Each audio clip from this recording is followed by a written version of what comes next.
Going the distance with local sports. This is the X Sports Network.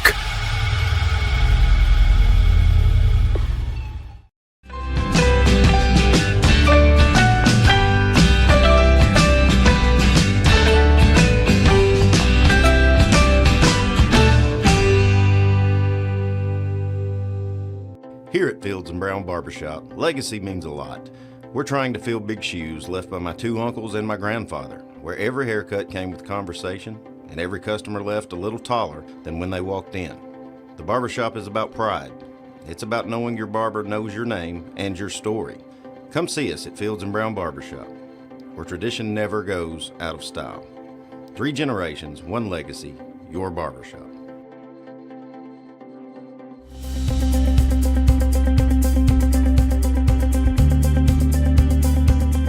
Arctic Air keeps your home or business comfortable. For more than 20 years, we've provided outstanding residential and commercial services through southern Middle Tennessee. Whether you need assistance with your heat, air conditioning, preventive maintenance, or anything in between, trust our reliable team to get the job done. We'll take the time to figure out your specific needs and recommend what we believe is right and best for your situation.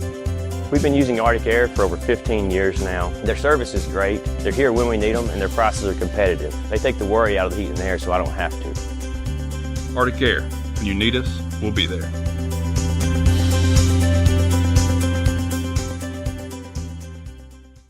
Financial advisor Scott Beasley knows time spent with family is everything. As a founder of Beasley Wealth Management, his mission is to give clients the freedom to enjoy time with family without the burden of financial concerns. A local of Lawrenceburg, Scott deeply values building relationships with clients, ensuring they make informed decisions concerning asset management, tax planning, and retirement planning. Offering a free initial consultation, Beasley Wealth Management helps clients pursue their aspirations with confidence. A local law firm respected throughout the state. Generations of clients have turned to Boston, Holt, and Durham since 1948. We assist individuals and businesses with their legal needs, including real estate, property closings, personal injury, employment discrimination, and family law.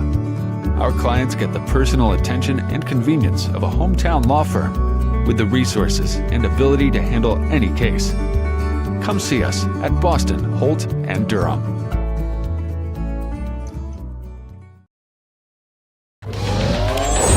Going the distance with local sports. This is the X Sports Network.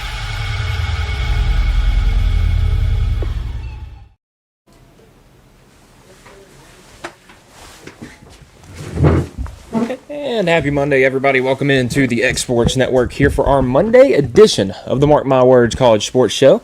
And for the first time this season, folks, it is a trifecta where you're getting all 3 sports in today. We've got college football, we've got college basketball, and we've even got a little bit of college baseball. So we will jump right into it because, 3 sports, there's a lot to talk about. We've got a ton to get into when it comes to college football, and there was only 2 games to talk about from the Fiesta Bowl and the Peach Bowl. We've got a lot to get into with the transfer portal as it's getting heated up, and this is its last week around. So, around this time next week, we'll kind of have an idea of what some teams look like. College basketball, we had a ton of great games this weekend, and we have a new AP poll coming out in about 20 minutes. And then we've even started getting some college baseball preseason top 25s. We have perfect games came out last week. I know D1 baseballs came out today. That's the one that ESPN uses, so we will talk about that. So we'll jump right into it first with some college football news. Heather Dinich from ESPN has reported that the Big Ten would consider a 16-team playoff format in 2026 if the SEC would commit to a 24-team playoff in the next 2 to 3 years. Whoa. 16 is probably what we need right now. I think this year was, this year's pretty indicative that I think 2 is probably a pretty good choice. I think that the 2 best teams this year were Indiana and Ohio State. Unfortunately, we're not going to get to see those 2 teams play in the national championship, but we will get to see a team that beats Texas A&M or beats Ohio State in the national championship game. I think it provides more variety, and And a lot of us said that outside the top 6, we didn't, or top 4, top 5, top 6, we didn't see anybody that could win the national championship.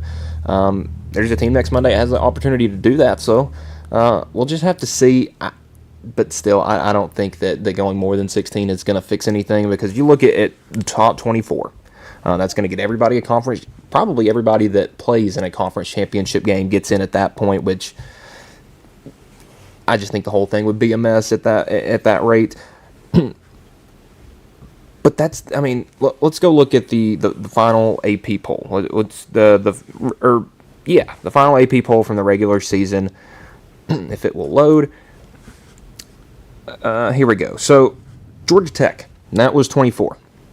If you look at the playoff rankings, James Madison was 24. Coaches poll, Houston was 24. Nonetheless, did any of those teams really have a chance? I mean, Houston, they had some. They tried to lose a game to UCF.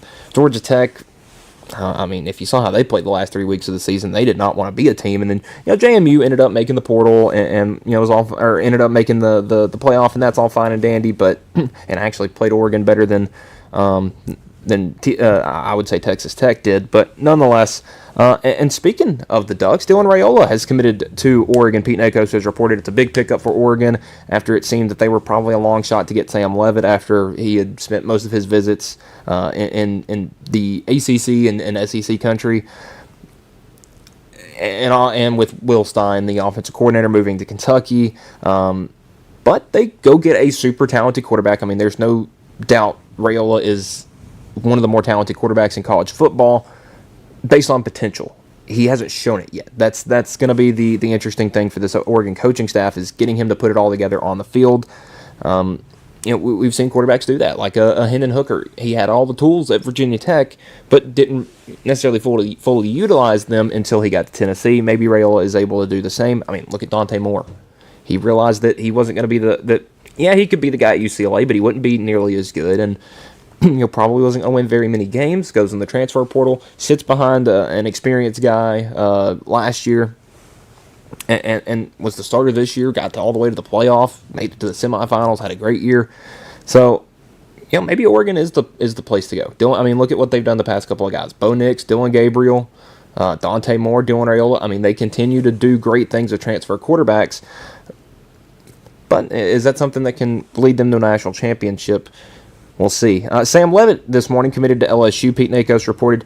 So after following him around pretty much the entire Southeast all weekend, paid off for Lane Kiffin. There were reports that Kiffin and LSU reps pretty much waited until his visit with Tennessee was over, and then said, "We'll pay you," and asked what they paid him, or what they would offer him, and we'll offer you a little more. It's a big hit for teams like Miami and Tennessee. Carson Beck's gone for Miami after the year. Joey Aguilar probably won't get his waiver cleared for Tennessee. So both of these teams are going to be looking for quarterbacks. I know there's still some names kind of being thrown around for both of those, and there's still a couple of quarterbacks available in the portal. But a huge recruiting win for LSU. And this was after last night they got an FCS commit, the quarterback out of Elon. And I didn't think that was going to be who they were going to ride with. But it does provide them with Landon Clark. That was the quarterback from Elon. But listen, with Leavitt, he probably got raw talent-wise and potential, probably the most talented guy in college football next year. He's got a good arm. He's got good legs. He threw for 330 yards against Texas Tech, and that was a really good defense, and that was on a bad ankle. Watch out. LSU's built a dang good roster. We'll see if the coaching staff can kind of bring them in, but they're definitely an early favorite for next year. Ohio State five-star true freshman Quincy Porter has committed to Notre Dame. Hayes Fawcett reports, nice addition for Notre Dame on the outside. They got Malachi Fields from Virginia last year. He was kind of seen as a bigger time receiver, because Notre Dame, quite frankly, since I guess Chase Claypool, maybe a couple of guys before him, like a Miles Boykin, but it's really been since Chase Claypool, and who knows before that, maybe even Golden Tate. that Notre Dame hasn't had an elite receiver, and they've had great quarterback play over the past couple of years. I mean, obviously C.J. Carr this year, Riley Leonard the year before, Sam Hartman. Before that, Ian Book, Jack Cohn, guys like that. They've had some. Well, that Jack Cohn year is a little unstable at quarterback, but other than that, I mean, they've been stable at quarterback, had good quarterbacks. They just haven't had the receiver level, talent level. And listen, with a guy like Porter, I mean, he is uber talented, and it gives C.J. Carr a big-time weapon on the outside. And listen, they skipped out of their bowl game, and a lot of people gave them a lot of crap, but Notre Dame quietly building up a very, very good roster for next year. Former NC State running back Hollywood Smothers had been committed to Alabama since this time last week, but yesterday flipped that commitment to Texas. It's, again, that glaring problem. It's a big shocker. I mean, that's very sarcastic. I mean, I wonder why he's going to Texas. Because Texas is going to give him probably, I'm not sure how much more than Alabama. But, I mean, look at the running back play from Texas last year. I get they needed an upgrade, but I don't know if just throwing another guy back there is going to do it. Let's see if we can pull up Texas's running back numbers. Because Texas is one of the worst rushing offenses in the I'm not going to say in the country. I'm not sure exactly what the number was, but until later in the season, they did not know how to run the ball. Their leading rusher did not have 600 yards this year. Their next guy was their quarterback, and he had 400 yards. After that, you had a guy that had 236 yards, but 105 of those were in the bowl game. So, C.J. Baxter's gone. He only had 200 yards. So, on the season, you were only getting 4 yards a carry, 17 rush touchdowns. I mean, the offense was there at points, but, I mean, nobody got over 130 carries. This seems like a very split backfield. And, what's Christian Clark to think now? He just goes off and as I believe a freshman, and has an outstanding game in that bowl game against Michigan. And now you go bring in a top-level running back. But, hey, listen, Texas is... Until there's rules against it, buy everybody. I mean, just go for it, because once there are more regulations and rules in place, I think we're going to start seeing college football kind of go back to the way it was. Because right now it is the Wild Wild West, and I don't think that taking away NIL is going to change anything necessarily, because you're still going to get paid under the table. But once we get salary caps and stuff like that, you're going to see roster distribution go back to what it was, and maybe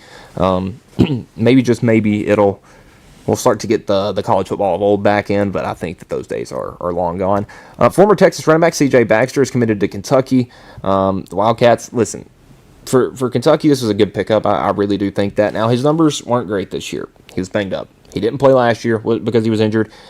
But in 2023, his freshman year was pretty good. He had 600 yards, over 600 yards, like I believe 6 touchdowns, 5 touchdowns. If he can stay healthy, he'll be a great running back for Kentucky, and who's slowly putting together a pretty good portal class. But I don't know if I've seen that he can stay healthy for an entire season yet. And if you're putting a lot of money into a back that is injury prone, well, you're playing with fire and you're liable to get burnt. Especially with the game today. I mean, running backs get, there's not premier running backs anymore, and when they get hurt, it just kills a rushing game, and then makes you too one-sided, and teams are easier to beat that way. I mean, look at Tennessee. Illinois was not going to allow them to throw the ball in the Music City Bowl, and when they tried to, it wasn't the greatest. Former Miami and Alabama wide receiver Isaiah Horton has committed to Texas A&M. Again, big shocker. The Texas schools just continue to get a ton of high-end talent out of the portal. We'll look at the portal rankings here in a little bit. Former Georgia Tech and Auburn wide receiver Eric Singleton Jr. has committed to Florida. He had spent 2024 with Georgia Tech, 2025 with Auburn, and now is going to another SEC school in Florida. The former follow his former offensive coordinator Buster Faulkner from Georgia Tech. Singleton had built a pretty good name for himself going into the portal last year, and was one of the higher sought after guys. Goes to Auburn, with Jackson Arnold and Cam Coleman. You're like, wow, they're going to be so good on offense. And then he realizes that, okay, this Auburn thing is a mess. I'm just going to go back to my OC, who's now at Florida. Really good pickup for John Summerall and that team. I'm really curious to see what Florida looks like, because They're trying to get Billy Napier out of there and like the Billy Napier culture and get the John Summerall culture in there quick. But I mean, they've done a good job in the portal so far. They got Aaron Philo, the quarterback from Georgia Tech, the backup quarterback from Georgia Tech. You get Eric Singleton from Auburn, one of the better receivers talent-wise in the country, for sure. And you get to retain Jaden Ball, your running back. That's good pieces. We'll see how that plays in the SEC next year. Trinidad Chambliss was denied on his waiver request for a medical red shirt, so he will not be getting a 6-year of eligibility, meaning his time at Ole Miss is more than likely done. So Sunday morning, Auburn transfer quarterback Deuce Knight committed to Ole Miss. That's a great pickup for the Rebels. I think that Knight was committed to Notre Dame for a long time, and then late flipped to Auburn. Plays in 2 games last year. And this was a really bad Auburn quarterback room ahead of him. I mean, if he wasn't beating Jackson Arnold and Ashton Daniels in practice, I get it's just practice, but, I think it's hard for dual-threat quarterbacks to win a job, especially as freshmen, just because their magic is with their legs. And when you're wearing I don't know what the non-contact color uniform is at Auburn, I would assume red like everybody else, but when you're in that red jersey, as soon as you get touched, you're done. And that's not Deuce Knight's game. Knight's one of the higher-ranked quarterbacks in the portal. But my worry is his only start and serious play time was against Mercer, where he went 15 of 22, 139 yards and 2 touchdowns, was only sacked once, ran for 162 yards and 4 touchdowns. It's fine and dandy against an FCS team, but you're playing at Ole Miss next year, and you got to go to LSU, or LSU comes to them, but you got a ton of tough games next year at Ole Miss. I would anticipate him being the starter with both Chambliss and Austin Simmons being gone. More news out of Auburn is former wide receiver Cam Coleman has committed to Texas, and I mentioned it earlier with Smothers. Listen, the Longhorns have built a gauntlet of skill position players around Arch. That wasn't the problem last year, though. It wasn't that they didn't have talent on the outsides, because you had 2 really good running backs late in the year once they had gotten back from injury. You had I'd say, fairly good receiving core. It was your offensive line that was the problem.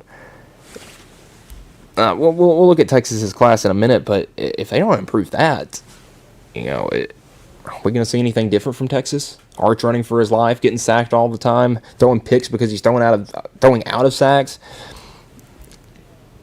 You got to be big in the trenches still, because I think we're starting to see the line teeter, back and forth. We've seen it, back in the late 2000s. Defense was everything. Alabama's defense and Florida's defense and Georgia, those teams like that were big, bad, mean teams.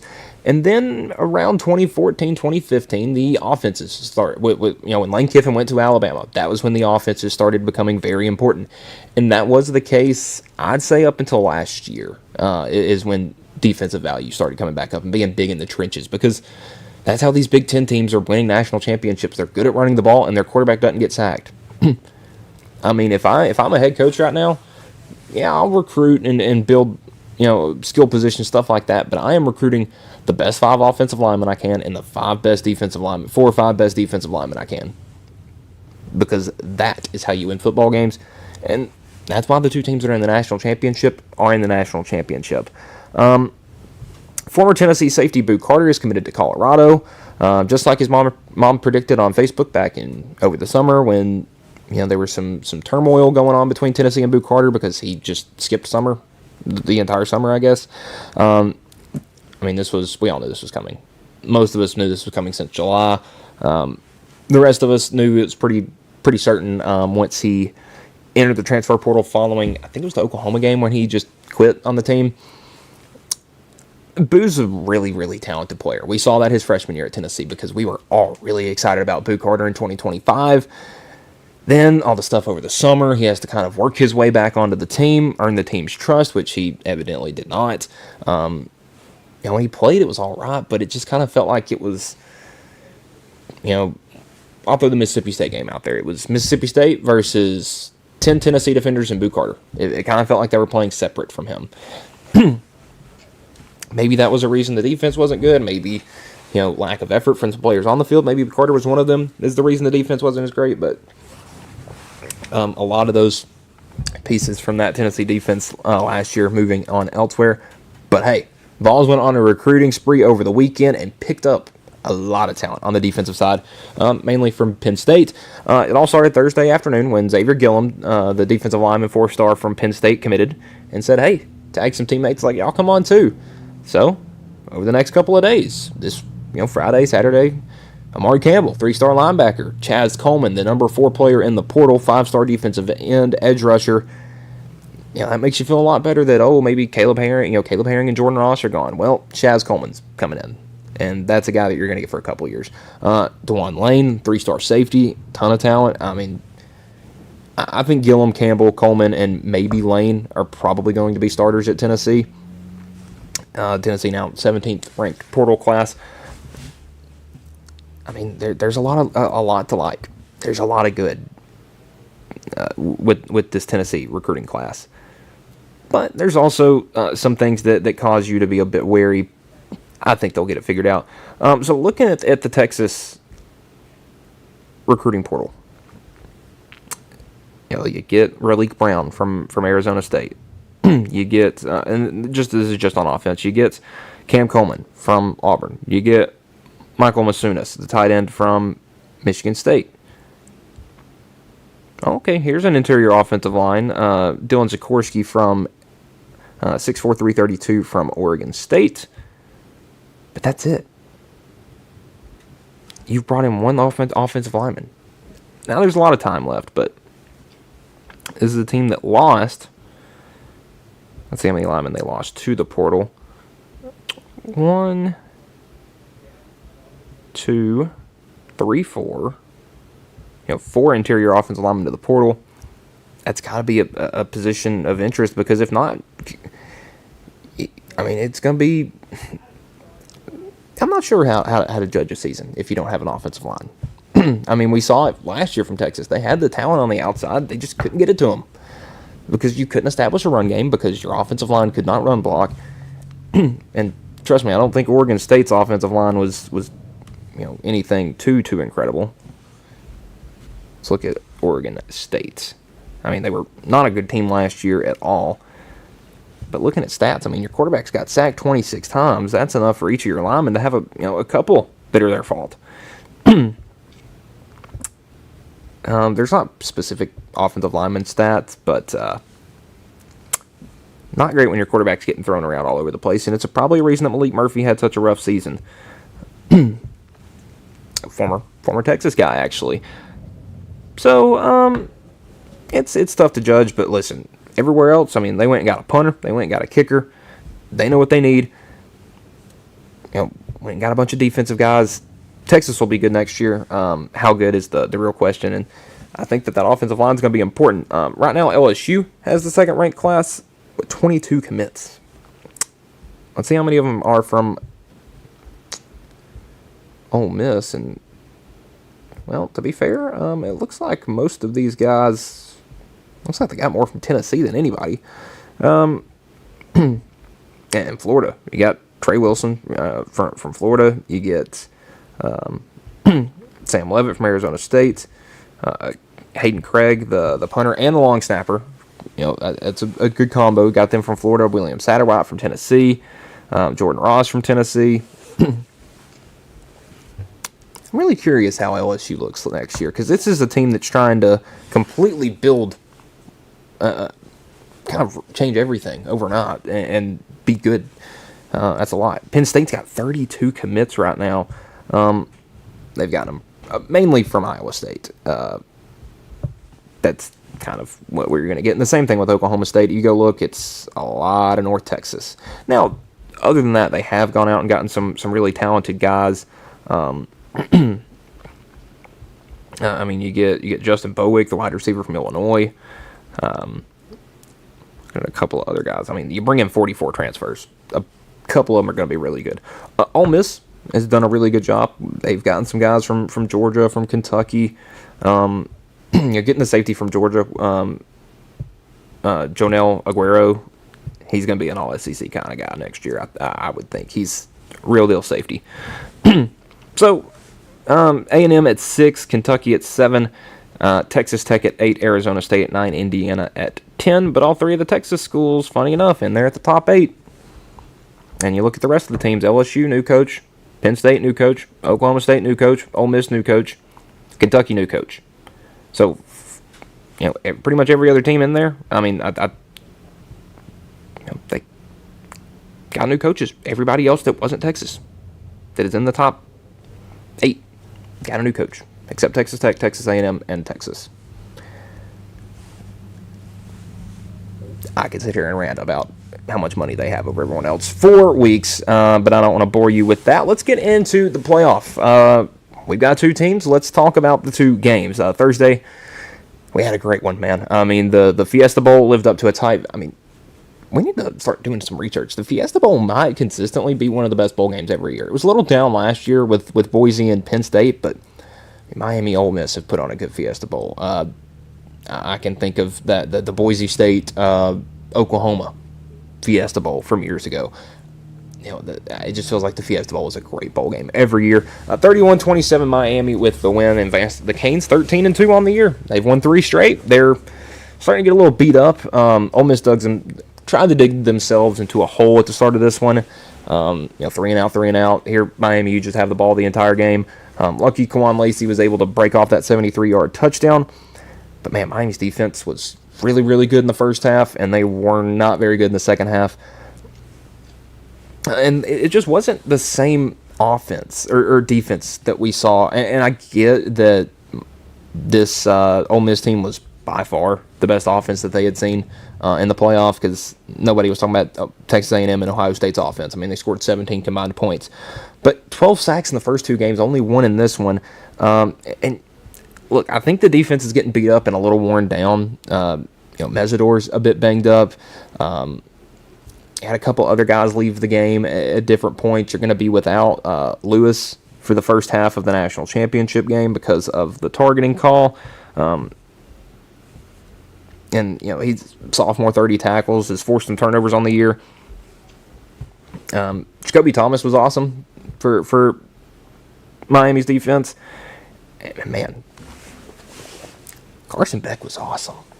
I mean, he had that tip pass and was a little slower in the second half, but, man, he made big plays when they needed him. With his legs, with his arms, did not matter. Malachi Toney, that screen he took to the house, that tells you why he is the best freshman in the country. There is not a lot of receivers that can do that. Speed-wise, talent-wise, shiftiness, he's got it all. Chambliss, I think, had a great game, as did Lacey. It was just tough for that Ole Miss defense. They were out there the entire game. I mean, it kind of felt like trying to think of teams that would really just nickel and dime you down the field this year, kind of like an Alabama. Alabama did this to teams for a while, where it would be they'd get to 3rd down and 4, first down. 3rd down and 6, first down. 3rd and 1, first down. They would get to 3rd down, but they couldn't get off the field because Mark Fletcher was getting 6 yards a carry and Shamar Brown was getting nearly 5 yards a carry. That's really good. I mean, there's not much more you could say about that. Because when you get to 3rd and 6, 3rd and 5, 3rd and 4, and you're getting 4 yards a carry, you're going to win a lot of those. And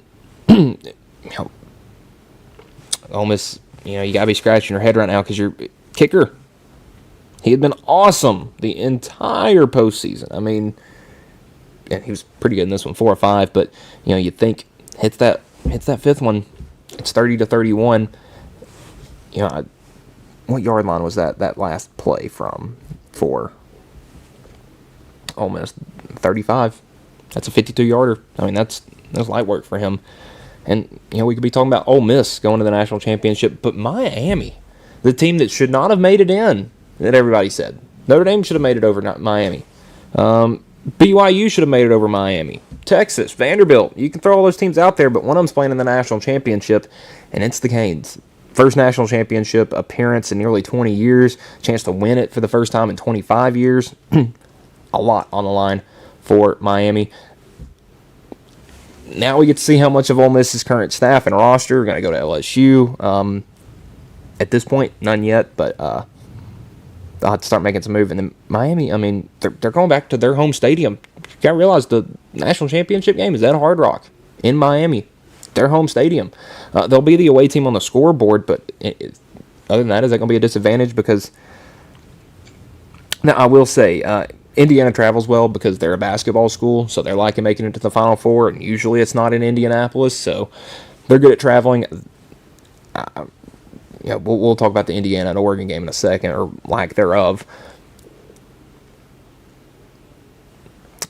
This is an interesting national championship game. We'll talk about it later in the week because it's next Monday. But man, is being at home for a national championship game, even though you're and being the away team in a neutral site game, is there any negative to that? Because now Miami just gets to select, you get to wear white uniforms, which I think are their better uniforms, and it's the ones they've won the whole playoffs, and they've looked good in them. And I mean, you get to select the coin toss. I mean, it's a 50-50 chance, whatever, no matter how it goes, but now you're the one that's getting to make that call. I mean, I'm not sure if they'll have to go to their away locker rooms. They're getting $3 million the team is for travel. I mean, that's just chump change at this point. And where are you traveling to? Down the road? You get $20 million from the ACC from just making it this far. We'll see how Miami reloads next year, but man, it's all on the line right here. Should be a good one next Monday.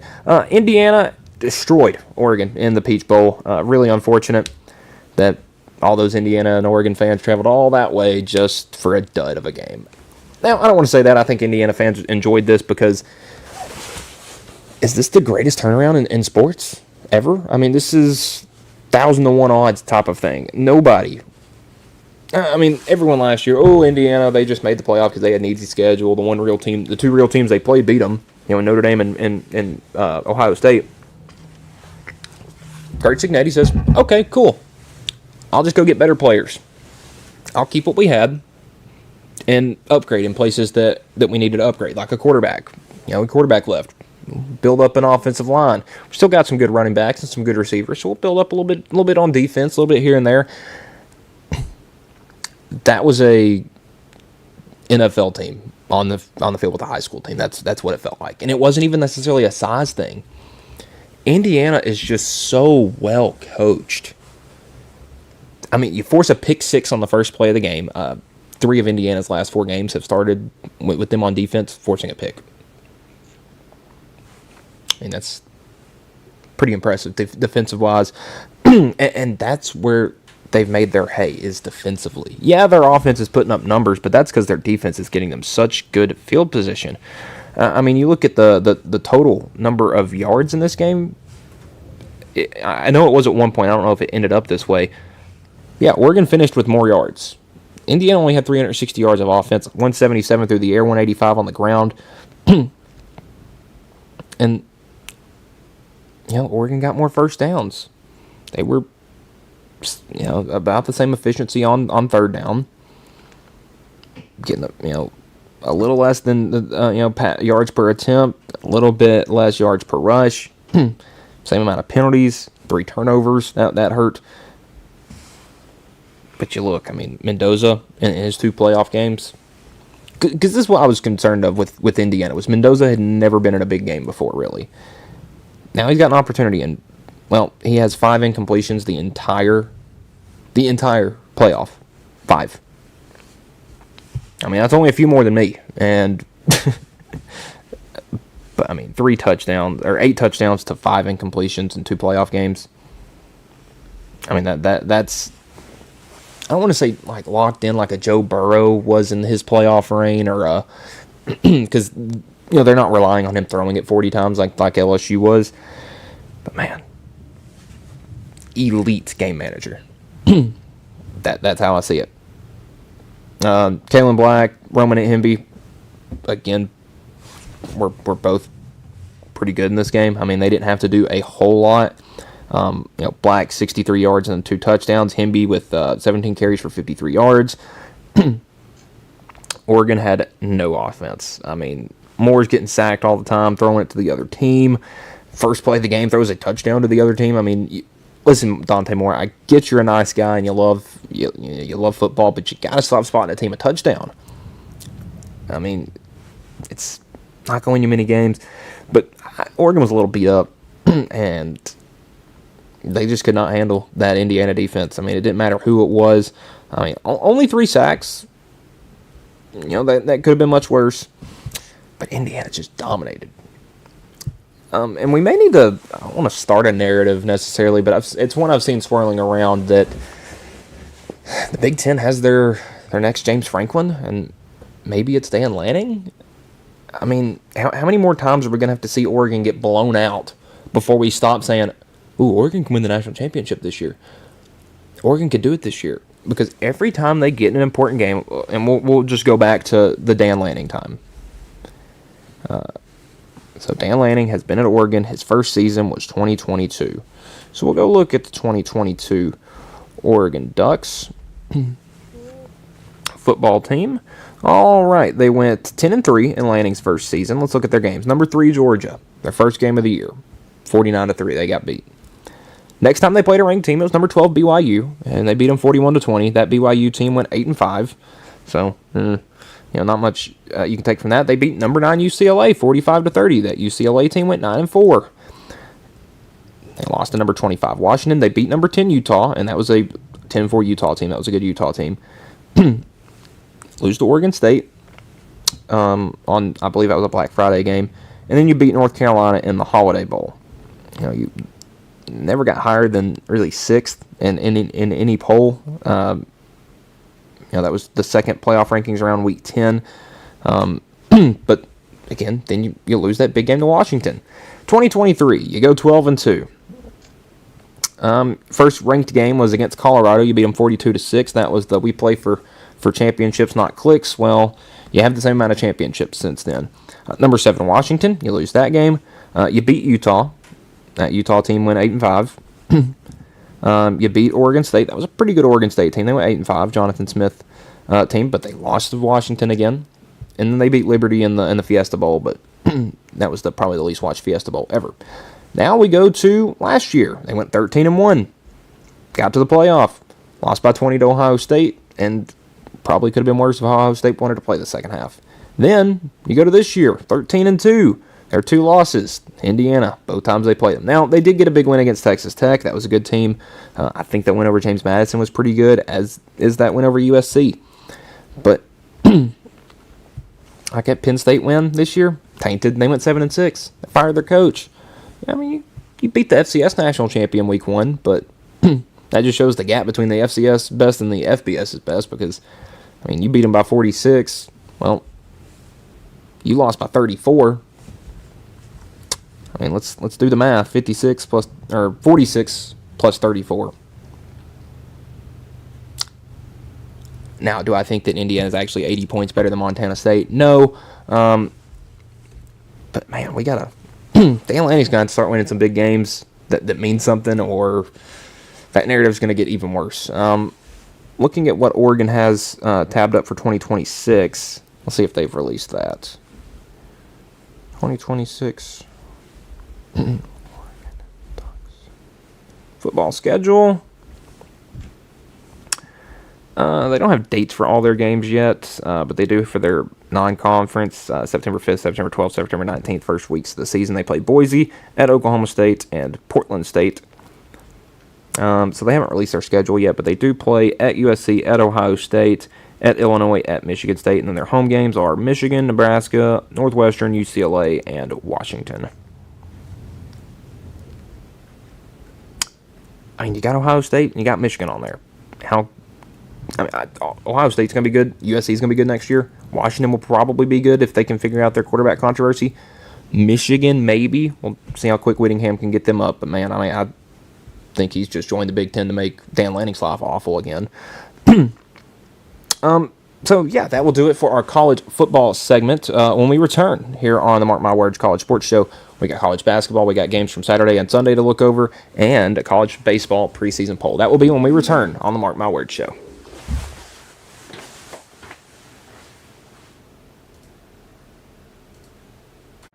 Since opening our doors in 1904, Builtwell Bank has existed to be the local economic engine for the communities we serve. No matter if you're buying a car, saving for retirement, or finally buying that forever home, Builtwell Bank is here to help. From personal checking and savings accounts to a full suite of business and commercial banking with treasury management services, we'll make sure you'll have a dedicated Builtwell banker that understands your unique needs and stands by you every step of the way. No matter where you are in Tennessee or Northwest Georgia, there's likely a Builtwell Bank location nearby. Come see us and let our dedicated financial team help you with all of your banking needs. Member FDIC.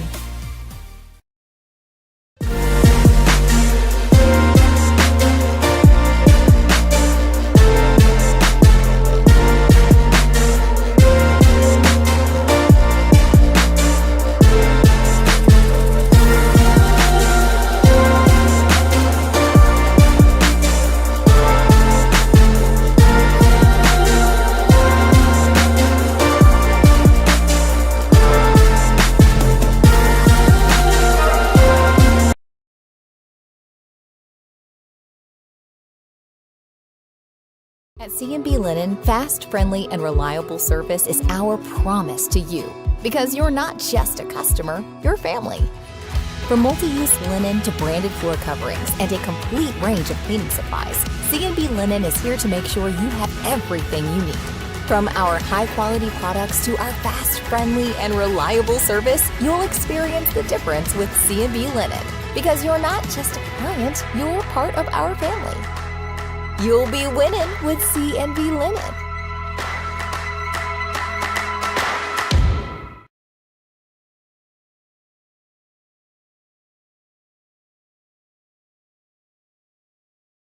Got a dent, a ding, a scratch, or a bent fender? Major or minor, Car Country Collision Center in Leoma can fix you up. Car Country works with all insurance carriers, gives free estimates, can work on foreign and domestic vehicles, and has experience you can trust. They've been in business since 1990. Unfortunately, accidents happen, but you can get your car back on the road with as little hassle as possible with the help of Car Country. Call 931-852-4708 or stop by at 2567 Highway 43 South in Leoma.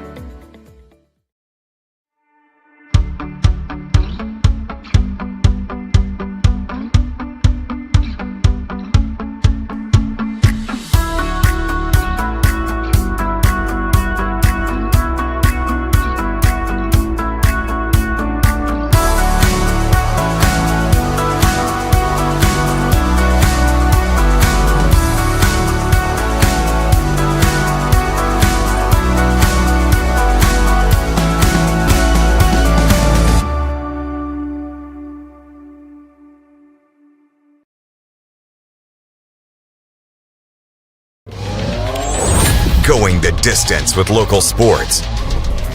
This is the X Sports Network.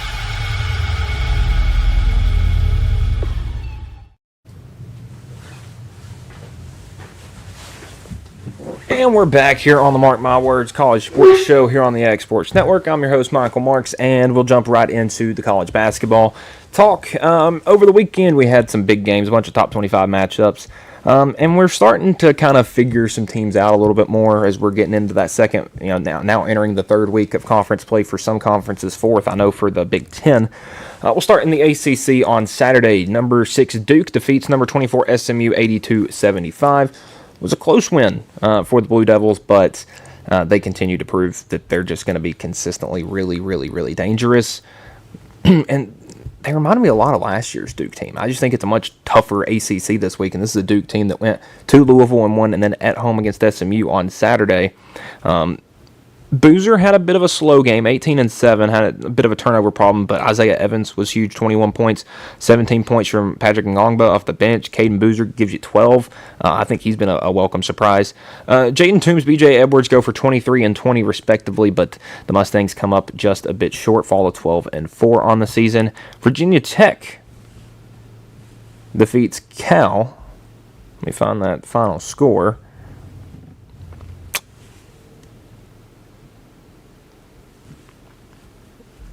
So Virginia Tech beats Cal 78-75. That game at in Blacksburg. Cal made their trip east this week. Chris Bell gives you 12, Lee Dort 10, Justin Pippen 11, Day-Day Ames 21. Listen, they found a lot of guys that can score, and even Illich off the bench gave you 10, but their defense was rough. Virginia Tech played 7 different players, and 6 of them scored in double figures. 15 from Hansberry.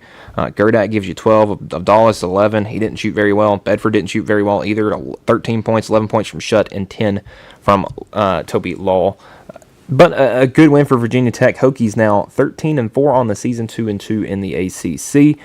We will stay in the ACC for one more. North Carolina getting a win over Wake on Saturday. That score of that one will be 87-84. A nice win for the Hills. And, man, the Demon Deacons, how many more close games are they going to have?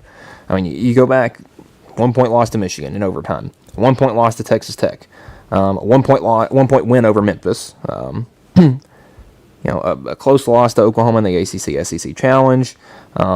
Really, the only time they got blown out this year was Vanderbilt. And then in conference play, 3-point win over Virginia Tech, 4-point loss to Miami, and then a 3-point loss to North Carolina. Heels looking good. They got Seth Trimble back. Goes for 10 points, 4 assists. Henry Vessar, 25 points, 9 boards. Caleb Wilson, 22 points, 12 rebounds. He's going to continue to fill up the stat sheet. Jaden Young, 12 points off the bench for North Carolina. Juke Harris and Nate Calmise combined for 56. They have 28 each. But the rest of that Wake Forest team, at least in the starting lineup, the rest of the starting lineup only scored 9. You got 19 points off the bench from 3 different guys, but just came up a little short there in Chapel Hill. And unfortunately, this is a game you made a big comeback in and just came up a little short. But, at 10-7, Wake Forest is actually surprisingly a pretty dangerous team. Taking a look at the ACC standings as of right now, at the top of things is Duke. Obviously 4-0 in conference play, 15-1 overall. Clemson still undefeated in ACC play. They're 4-0, 14-3 overall record. Miami is the last undefeated team in conference play. They are 3-0 with a 14-2 record overall. I expect we see them jump in the polls probably soon. Their 3 conference wins over. Well, if it's just Pitt, Miami, or Pitt, Wake, and Georgia Tech. So some iffy teams. They'll play Notre Dame on Tuesday. Saturday at Clemson, though. So we'll find out how real Miami is coming up this weekend. Looking up this week for Duke, they go to Cal and Stanford. Long trips. We'll see how much that affects the Blue Devils, if any. Clemson, the only other team that's undefeated, they play home against Boston College and Miami.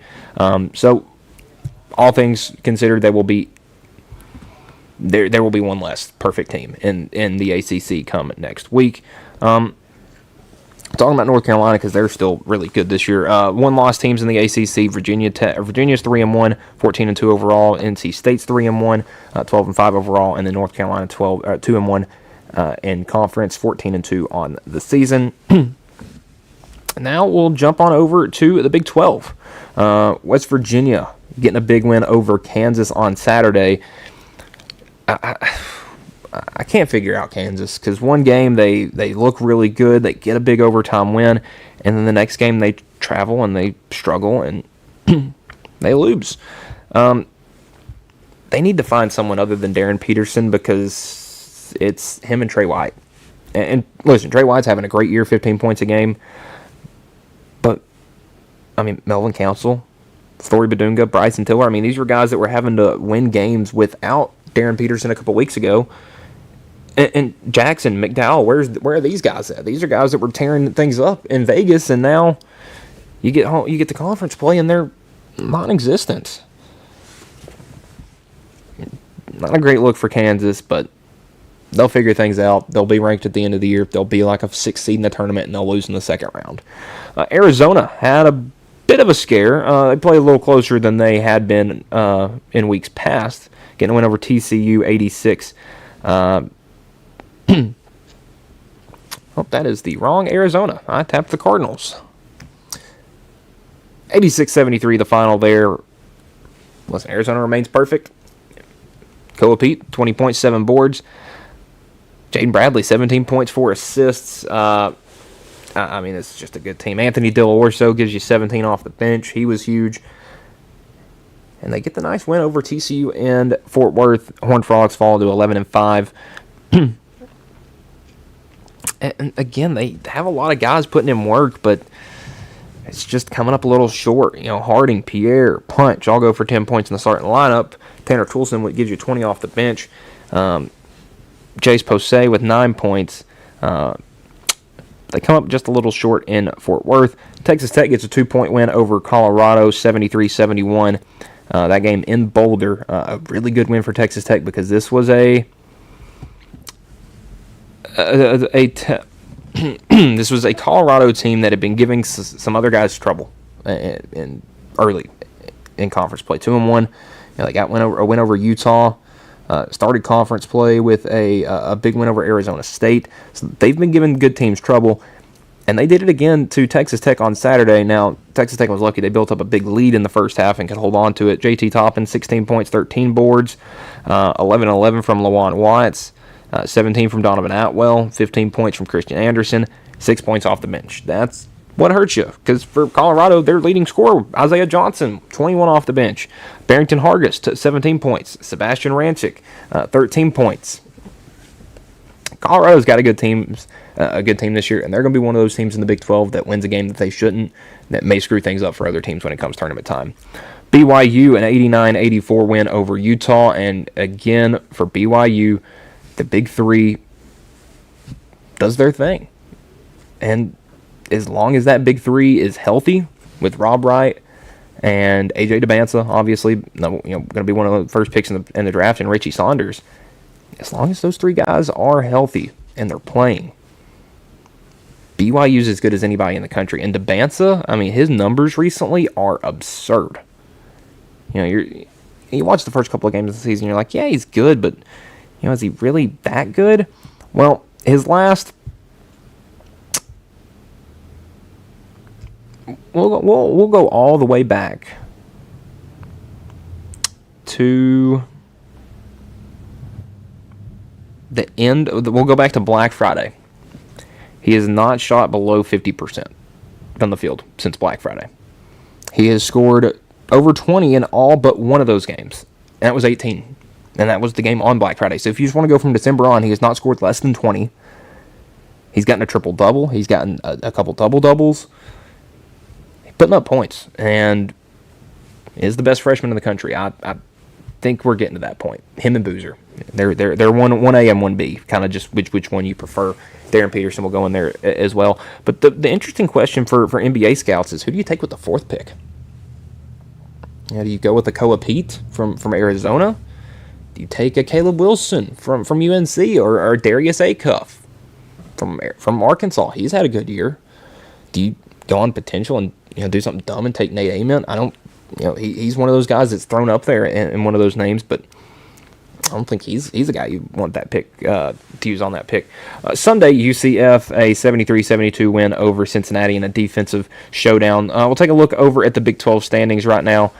And right now we got the undefeated teams are the teams that you would expect to be undefeated. Arizona, Iowa State, BYU, and Houston. Iowa State and Arizona have not lost. BYU and Houston each have one loss. And one-loss teams. Texas Tech. Yeah, their one loss to Houston. UCF has lost to Oklahoma State. That's starting to look like a not very good loss. But, hey, West Virginia and Colorado are right there with them. Could make things interesting over there in the Big 12. Out to the Big East, only one game really to talk about. Villanova getting a nice win over Marquette, 76-73. Well, I say nice win. Marquette is not good this year. Plain and simple. Villanova just not play good for Kevin Willard. Lewis gives you 20, 14 from Matt Hodge, 13 from Devin Askew off the bench. Nigel James goes for 31, and Royce Parham goes for 17, but not enough there for the Golden Eagles. And Nigel James, he's a freshman that from Huntington, New York, that averaged like 12 points a game. Where did 31 come from? Maybe that's what they'll need to get things going in the Big East. Standings in the Big East, it's UConn, it's Villanova, it's St. John's, and then Seton Hall's in there as well. They only have 2 losses on the year. But this is a conference that's going to struggle this year. Over to the Big Ten, where we had some great games over the weekend, actually. We will start in Bloomington, where Indiana fell just short to Nebraska at Assembly Hall, 83-77.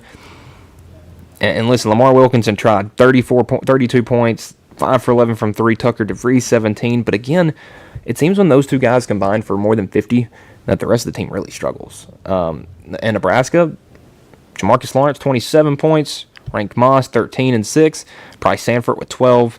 And then Braden Frager with 11 off the bench. Great game for Nebraska. And listen, they're still undefeated. And they got a nice number by their name that may have gotten a little lower today. Wisconsin, with by far the exclamation point of the weekend in college basketball, as it feels like Wisconsin always does sometimes. They take down Goliath in Michigan, 91-88. That game was in Ann Arbor as well. 26 points from John Blackwell, 22 points from Nick Boyd. You get 12 from Braden Carrington off the bench. But listen, you didn't let anybody from Michigan go off on you. Axel Lindeborg, 14. Morez Johnson, 18. Ed Amara, 9 points. Elliot Cadeau, 19 points. But if you're going to let somebody get you, it's Elliot Cadeau, their point guard.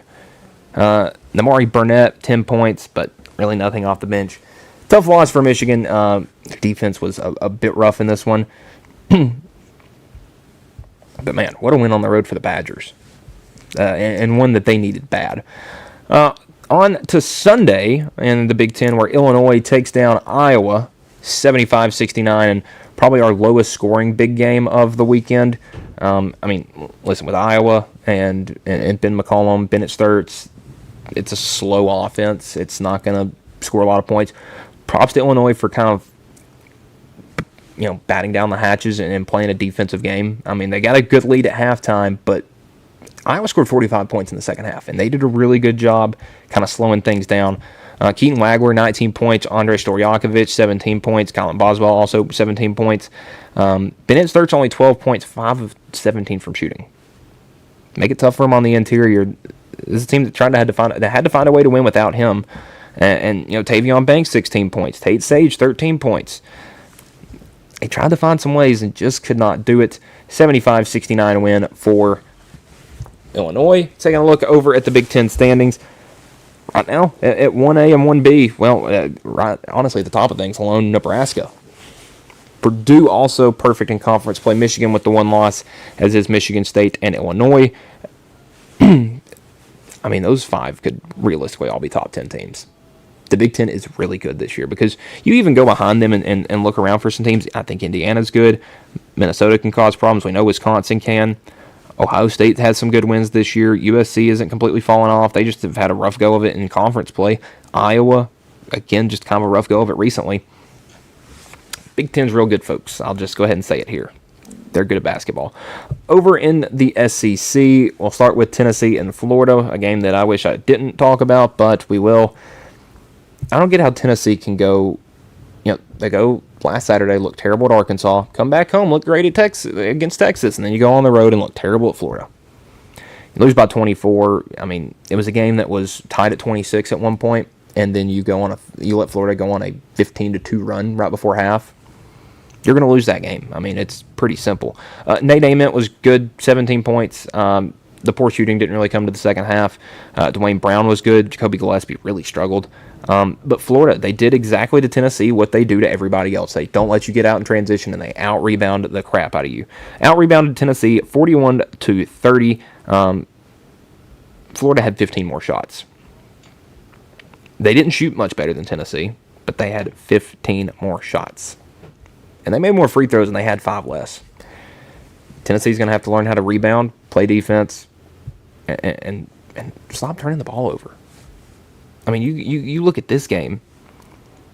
You didn't shoot great, but 18 turnovers to 10 for Florida when half of them were just Thomas Howell being dumb. You're not going to win many more games like that. And you got a tough one on Tuesday afternoon, evening, night, whatever, against Texas A&M because Bucky McMillan, he's been coaching some dang good basketball up to this point in the season. Another game that listen, this weekend in the SEC did not make any sense at all. So we'll talk about the other UT. I'll call them Texas. But they got a win in Coleman Coliseum, taking down Alabama 92-88. It's a good win. I mean, and with Texas, you go and your defense looks terrible against Mississippi State last weekend. It looks bad in Knoxville. And then you go to Alabama. It doesn't look any better, but your offense does. Jordan Pope goes for 28 points, 13 from 3, 18 from Dalen Swade, 18 from Tremont Mark. 8 points from Volkatitis, who was in foul trouble again. Kendall Weaver, 2 points. Trey Horry gives you 7 points for Alabama. You had a lot of guys score, just came up a couple points short. Aiden Holloway, they did a really good job on him, guard-wise. 4 of 11 for shooting. I mean, he got 8 of his 18 points from the line. LeBaron Philon, 21 points. Good to see him back out there. Aiden Sherrill, 13 points, 5 boards. Didn't get like 5 blocks like he normally does. Amari Allen, though, did get 4 blocks with his 11 points, 5 rebounds, and 11 and 10 off the bench from Taylor Bowen. Another really confusing one in the SEC, Kentucky. Things were getting a little, I'll say, not good up in Lexington. 0-2 in conference play. You hadn't looked good in either of the games. And, yeah, you got Mississippi State coming up here, who realistically isn't a good, it wasn't going to be a team that should have given you a lot of problems. Man, that offense, I just talked so bad about Kentucky last week, and that offense showed up. Everybody played. Cam Williams, 14 off the bench, 22 points from Otega Owe, 16 from Aberdeen, 17 from Moreno. They're finding the guys that are doing good things for them, and they're playing them more. Josh Hubbard struggled. Jaden Epps had a decent game, but he struggled shooting as well. Akor, 13 points, 11 boards. And a big win, 92-68 for Kentucky. Auburn, of course, to close things off with another team that won a game that shouldn't have. The Auburn Tigers taking down Arkansas, 95-73. No buzzer beater needed in this one. And, man, 32 points from Keyshawn Hall, 16 and 10 from Keyshawn Murphy. Kevin Overton only goes for 10, but 13 points off the bench from Elijah Freeman.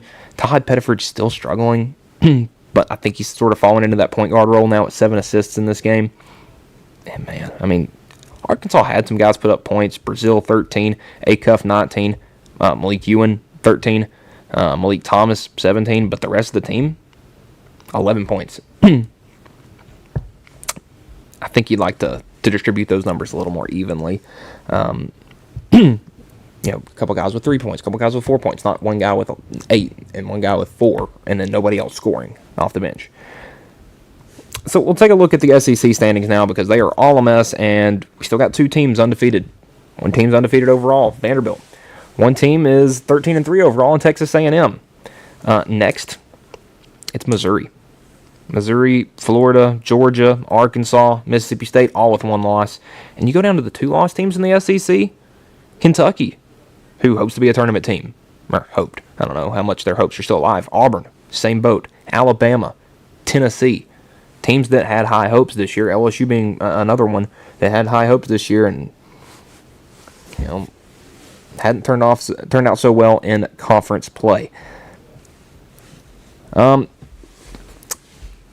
If I had to change any answers from last week when I was talking about who I think would win each conference, I still think Duke's winning the ACC. Still think Arizona's got the Big 12. Man, Nebraska's starting to win my respect. I want to see Nebraska and Purdue play, and then after that I'll determine. But I'm between Nebraska, Purdue, and Michigan. In the Big East, if it's not UConn, really disappointing. SEC, I still got Vandy. I mean, I had Vandy and Alabama as a big game this week that was probably going to have some postseason impact. And it's starting to show. Alabama losing both games this week. We'll take a look at the new AP poll because that has now come out. So we will look, see if we can pull this up. The AP poll. And here we go. All right, we'll start off at number 25. At the back end of the list. Some teams just outside missing votes. St. Louis with 92 votes. Kansas dropped out of the rankings. Iowa dropped out of the rankings. Miami of Ohio is still perfect. They should be in the top 25. That's all I'm going to say. The Red Hawks, they're good. And I don't know why they're getting such disrespect because trust me, basketball is a game I look at more like baseball than I do like football, just for the fact that Miami of Ohio right now is 17-0. You don't do that on accident. I'm sorry. They got a tough game this weekend. Next weekend they got Buffalo, Kent State, some of the better teams in the MAC. They'll earn it. But next week they should be in the top 25 for sure. Down 3 spots, but still ranked. Tennessee, really close to not being ranked. Utah State at 23, Clemson at 22. Georgia, down 3 spots to 21. Again, they had a tough week, lost a game, won a game. Louisville will stay at 20 as Florida back in the top 25 at 19. Bama at 18, dropping down 5 spots. Arkansas down 2 spots to 17. Virginia up 7 spots to 16. Texas Tech down a spot to 15. Following that loss earlier in the week to Houston. Up 3 spots is to number 14 and to number 13, North Carolina and Illinois. Michigan State at number 12. BYU down 2 spots to 11. Vandy up a spot to 10. Gonzaga down a spot to number 9. They're 17-1. Nebraska up 1 spot to number 8 at 16-0. Houston, Duke, and Purdue stay at 7, 6, and 5. Michigan down to 4. UConn up to 3. Iowa State to 2. And now getting 61 first place votes, the Arizona Wildcats. Much more discrepancy between 1 and 2 and 2 and 3. The gap between 3 and 4 is pretty small, but man, what more do Purdue or Duke have to do? I mean, Purdue, Duke, and Houston have been winning games pretty frequently recently. As has BYU. They have lost 1 game, and that's to number 3 by a couple of points. And you can't cut them some slack. I mean, they're the lowest ranked 1-loss team. I mean, they're not, won't be the lowest ranked, 0 or 1-loss team when Miami of Ohio makes it in the rankings. But just like football, we're disrespecting BYU. Now, I think the football disrespect is, hindsight it's become a little bit more deserving, I guess you could say, because Texas Tech did not look good in the playoffs. But basketball, man, listen, they got NBA dudes. They can stick with the best of them. So now we are going to look into some college baseball. We haven't talked about it. It's coming up pretty soon. I do know for a fact that Tennessee baseball comes back in, how many days time we got? Is it 32? I think it's 32 starting today. But we'll look at the D1 baseball top 25 rounding out. At number 25, Texas A&M. At number 24, Arizona. 23, Vanderbilt. 22, Miami. 21, Wake Forest. 20, Southern Miss. Number 19, Clemson. Number 18, Kentucky. A lot of love for Nick Mingione's team early in the season. NC State at 17. Florida State all the way down at 16. I figured we'd see them probably inside the top 10. Georgia at 15. Tennessee at 14. I can't tell if that's way too high or way too low for Tennessee, because half the time I think, man, this could be a Tennessee team that could shock some people this year. Maybe go to Omaha. And then other times I'm like, dude, this team will be top 5 in the SEC. So, but both of those can be true. Florida at 13. I mean, they just lost half their coaching staff. I don't know. Tennessee took some Florida coaches with them. I mean, I'm not sure about that one. Oregon State at 12. North Carolina at 11. TCU at 10. Auburn at 9. Louisville at 8. Arkansas at 7. Coastal at 6. Wow. Georgia Tech at 5. Ooh, man, love for the Yellow Jackets, and for Mississippi State all the way at number 4. Big Oak's a good coach, Brian O'Connor, but that's putting a lot of love on pretty much just taking Virginia's roster, which I presume probably would have been in the 10 to 12 range. Number 3, Texas. Number 2, LSU. And number 1, UCLA. Must have had a great recruiting class. We'll get more into baseball once the season gets going, because we're still, give or take, 4 weeks out. But Tennessee, preseason number 14, the SEC, as always, 3 of the top 4, 5 of the top 9, 12 of the top 15, 15 of the top 25. That's what the SEC will do every year. And you look, and the ACC's right there with them. I mean, the teams not in the ACC or the SEC in the top 10, 2, UCLA, Coastal, and TCU. So 3. In the 11 to 20 range, 2, and it's Oregon State and Southern Miss. And then out of the last 5 ranked, it's just 1. There's 5 teams outside of in the top 25 that aren't in the ACC and the SEC. That's where baseball is run. They had all 8 of the teams in Omaha a couple years ago. Maybe they'll do it again this year. But hey, who knows? We got to play the game. So that will do it for this Monday edition of the Mark My Words College Sports Show here on the X Sports Network. We will be back on Wednesday. We will go over, well, we'll have some college basketball to talk about. And that will be when we return on Wednesday. So have a good day, everybody. We will see you then.